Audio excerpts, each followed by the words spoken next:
ang pinakamataas ng pupuri, pagluluwalhati at pagkarangalan sa ating tagapagligtas sa mahal na Panginoong Kristo. Dubling paggalang sa ating beloved parents in the Lord. Ating inaalala ang mga pinagpalang araw ng turot aral ng ating minamahal ng ginagalang na Pastor Evangelist Will D. Almeida at mahal na Assistant Pastor Lina C. Almeida. Pagbati sa beloved Almeida family, beloved preacher, worker, kapatiran na at mga baguhan. Ako po'y nagpapasalamat po sa ating pinakamamahal na Panginoon Jesus, bagamat ako po'y panay po ng tanging nagpapasalamat, pero mga minamahal, hindi po pala kalugod-lugod sa ating pinakamamahal na Panginoon Jesus, na bagamat po ako po'y pinalo ng ating pinakamamahal na Panginoon Jesus. Ako po'y sumakit po ang aking ngipin. Talagang hindi ko po ako nanalangin po sa ating pinakamamahal na Panginoon. Sabi ko po, paalisin mo yung pong aking sakit ng ngipin, pero hindi po talaga naaalis. Ako po'y nagpastin kahit isang araw po, mga minamahal.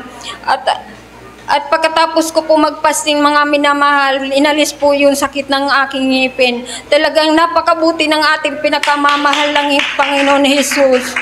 At kahit po pinapasalamatan ko po ang ating pinakamamahal na Panginoon Jesus, na bagamat po ang aking mga beloved anak na hindi pa po Kristiyano, mga minamahal, pag sila po may karamdaman sa kanilang buhay, ako mo'y nakaluhod at humihingi ng tawad sa ating pinakamamahal na Panginoon Jesus.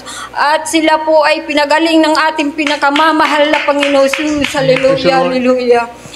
At pinapasalamatan ko po yun sa lahat, buong taon po, mga minamahal, na talaga pong kahit po dinaanan po tayo ng pagsubok, mga minamahal, talagang nandiyan po ang binibigyan po ako ng kalakasan ng ating pinakamamahal na Panginoon Jesus.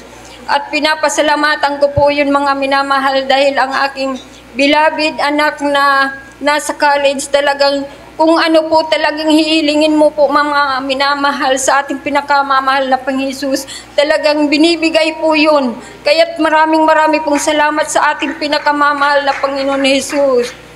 At naalala ko po, mga minamahal, nung araw po yun ng linggo, December po, o 15 po yun, mga minamahal, habang ako po'y nakataas po ng aking kamay at nandito po ako sa unahan, mga minamahal, may isa pong lalaking nakatayo po dyan, mga minamahal, sa gilid. Hindi ko po, ay pagkatapos ko po noon, tinaas ko po ang aking kamay at ako po'y nanalangin sa ating pinakamamahal na Panginoon Jesus.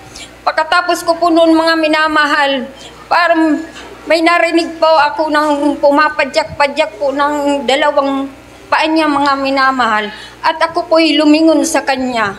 Nakita ko po, mga minamahal, yung napakaganda ng kanyang kasuotan, mga minamahal, na ang kanyang barong, mga minamahal, light orange, at yung pantalon po, mga minamahal, light brown, at yung sapatos mo po, mga minamahal, brown din po ang kanyang kulay. At ang barong niya po, mga minamahal, napakaganda at may kumikislap-kislap po para pong ilaw ang kanyang kasuotan. Nung ulit ko naman pong lumingon, mga minamahal, tinitingnan ko po kung sino yon. Ang akala ko, mga minamahal, mga beloved preacher. Nung tiningnan ko po yung mukha, hindi ko po nakita yung mukha, mga minamahal, para pong ulap. Nakita ko lang po, mga minamahal, yung ulo niya. At may kasama po siya ng beloved sister, mga minamahal, at nakataas rin po ang kanyang kamay. At nung paglingon ko po, mga minamahal, nawala na po sila. At hindi ko pa alam kung sino po yun, mga minamahal. Kaya lubos na pinapasalamatan ko po yun sa ating pinakamamahal na Panginoon Jesus. At sa lahat ng kapurihan, pasalamatan ay nasa tanging pinakamamahal na Panginoon Jesus lamang.